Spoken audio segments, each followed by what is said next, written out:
очи напред при мен, без на мама и на татко, леч мовя всеки ден. Казвам ти, когато пее в радост и вече приказки на нея, баба ти умира. На другото не се ломя на пъти пати.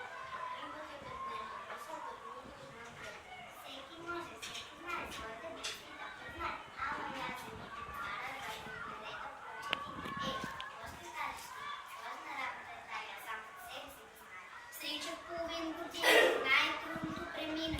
Вече мога като батко да чета спокойно, гладко.